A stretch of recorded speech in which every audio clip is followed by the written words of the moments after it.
Friends welcome to AH times. Friends ఈరోజు మీ అందరికీ ఈ వీడియోలో ఇప్పుడే వచ్చినటువంటి ఒక బ్రేకింగ్ న్యూస్ అప్డేట్ గురించి చెప్పడానికే ఈ యొక్క వీడియోని అయితే చేస్తున్నానండి. సో ఆ బ్రేకింగ్ న్యూస్ అప్డేట్ ఏంటంటే మన యొక్క ఏపీ రాష్ట్ర వ్యాప్తంగా డ్వాక్రా మహిళలకు కానుకలు అయితే పంపిణీ అయితే చేశారండి ప్రభుత్వము. ఒకవేళ మీరు ఈ కానుక అనేది పొందలేకుంటే కనుక మీరు వెంటనే మీ యొక్క గ్రామ మరియు వార్డు సచివాలయాలకు వెళ్ళి అక్కడ మీరు రిసీవ్ చేసుకోవచ్చు. అయితే ఆ కానుక ఏంటి, దానికి సంబంధించిన పూర్తి వివరాలు తెలియజేస్తాను. సో వీడియోను స్కిప్ చేయకుండా లాస్ట్ వరకు చూసి తెలుసుకోండి. అలాగే ఒక చిన్న రిక్వెస్ట్, ఈ వీడియో నచ్చినట్లయితే లైక్ చేసుకొని సబ్స్క్రైబ్ చేసుకొని ఫాలో అవుతాండి. ఏపీకి సంబంధించి ఎలాంటి ఇన్ఫర్మేషన్ వచ్చినా కంపల్సరీగా మీకు తెలియజేస్తూ ఉంటాను. అయితే ఈ అప్డేట్కి సంబంధించి మనకు ఇప్పుడే ఒక నోటిఫికేషన్ అయితే వచ్చింది. ఒకసారి ఆ నోటిఫికేషన్ మీకు చూపించి క్లారిటీగా ఎక్స్ప్లెయిన్ అయితే చేస్తానండి. ఇదండి నోటిఫికేషన్. అట్లయితే మనకు ఏపీ ప్రభుత్వం మహిళలకు సంబంధించి కానుక అయితే పంపిణీ అయితే చేశారు. అయితే ఇందులో డ్వాక్రా మహిళలు కూడా చాలామంది కానుకను అయితే రిసీవ్ చేసుకున్నారండి.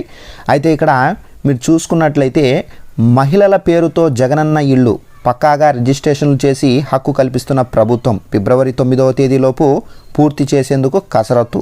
సో ఫ్రెండ్స్ చూశారు కదా, మనకు ఏపీ రాష్ట్ర వ్యాప్తంగా చాలామంది మహిళలు ఈ నవరత్నాలు పేదలందరికీ ఇల్లు అని చెప్పేసి సో మనకు ఇళ్ల పట్టాలకు సంబంధించి అప్లై చేసుకున్నారు. సో చాలామంది ఇందులో డ్వాక్రా మహిళలు కూడా అయితే అప్లై చేసుకున్నారండి.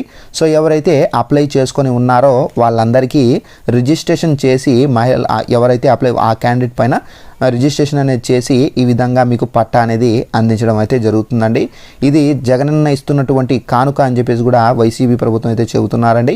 అయితే ఇక్కడ లక్షల విలువ చేసే స్థలాల రిజిస్ట్రేషన్, ఇంతకుముందు తమ పేరిట సెంటు స్థలం లేదని ఆవేదన చెందుతున్న పేద మధ్యతరగతి కుటుంబాల్లోని మహిళలు ప్రభుత్వం నిర్ణయంతో లక్షాధికారులు అవుతున్నారు.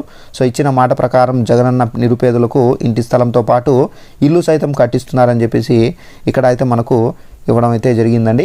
సో ఈ విధంగా మనకేంటంటే ఎవరైతే డైరెక్ట్గా ఇళ్ల పట్టాలకు సంబంధించి అప్లై చేసుకొని ఉంటారో అలాంటి వాళ్లకు రిజిస్ట్రేషన్ అనేది చేసి ఇవైతే పట్టా అనేది ఇస్తున్నారండి. అయితే దీని ద్వారా మీకు ఏంటంటే మీకు ఒక ఆస్తి అనేది ఏర్పడిందని చెప్పేసి కూడా అయితే చెబుతున్నారు. అలాగే ఈ పట్టా ఎవరైతే అప్లై చేసుకుని ఇంతవరకు రిసీవ్ చేసుకోకుండా ఉంటారో డ్వాక్రా మహిళలు కానివ్వండి, ఇతర మహిళలు కానివ్వండి, సో అలాంటి వాళ్లకు ఫిబ్రవరి 9వ తేదీలోపు మీరు ఫిబ్రవరి 9వ తారీఖు లోపు మీరు గ్రామ మరియు వార్డు సచివాలయానికి వెళ్తే కనుక అక్కడ మీ యొక్క పట్టా ఉంటుంది. మీ పైన అక్కడ రిజిస్ట్రేషన్ అనేది చేసి మీకైతే ఇవ్వడం అయితే జరుగుతుందండి. సో ఇదండి మనకు ఉన్నటువంటి అప్డేటు. ఈ వీడియో నచ్చినట్లయితే లైక్ చేసుకొని సబ్స్క్రైబ్ చేసుకొని ఫాలో అవుతాండి. ప్రతి చిన్న ఇన్ఫర్మేషన్ మీకు తెలియజేస్తూ ఉంటాను. Thanks for watching this video. All the